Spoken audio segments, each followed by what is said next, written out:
My name is John Wes Adams. I'm 28 years old, and I have Brugada syndrome. June 28, 2014, a day that I'll never forget. Went to the Arboretum to go running. I remember walking past the water tower, and then usually when I go to the Arboretum, I'll take a right at the water tower. I always run in that direction. That day, the only thing I remember, besides the clothes I was wearing, was I took a left.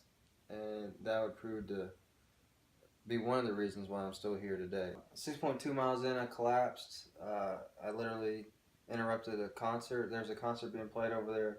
I was in this big field. There were about 100 to 150 people there. The band playing was called Young at Heart. Lady on Facebook contacted me because she was attending the concert. But she said I came sprinting in almost like a linebacker and just took out 4 or 5 chairs as I went down to the ground. Literally fell at the feet of her husband. The band immediately stopped playing. People started praying, and then there were 2 doctors and 2 nurses there. For 20 minutes, they performed CPR till the EMTs got there. The paddles out, shocked me once, and then shocked me again to get me back, and I was stabilized. From there, they put me in an ambulance, took me to the hospital. There, they put me in a medically induced coma because they wanted to assess and determine how much brain damage I may have had. I remember waking up 2 days after I was placed in the medically induced coma. From there, they performed every test that they could on me. Structurally, nothing was wrong with my heart.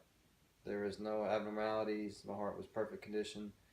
25-year-old young athlete with a resting heart rate of 35 beats per minute just collapsed. I had 3 cardiologists at the time checking in on me. They decided, well, since we don't know what caused your heart to collapse and everything looks normal, we're going to go ahead and put ICD, which is called an implantable cardioverter defibrillator, in your chest. And basically I have a lead in the top atrium and I have another lead in the ventricles. And if my heart starts going really out of whack, it'll shock it and get that heart in a normal rhythm. Ultimately, all the testing that they did on my brother, because he's an identical twin, would eventually conclude that I have a rare genetic mutation that causes fatal heart arrhythmias called Brugada syndrome. Physically, as an active individual, I've had to make some changes, which has been difficult for me, especially being a competitive person. I've been ordered and told and instructed by my cardiologist several times not to run, which I am not running anymore. I can do other physical activity like lifting, playing basketball because it's stopping and going, playing baseball, pick up flag football, anything like that I can do. I just can't run. I just can't run for a long duration of time. That 20 minutes, 30-minute mark of running and that rhythm gets my heart speeding up. It increases the chance of me going back into sudden cardiac arrest.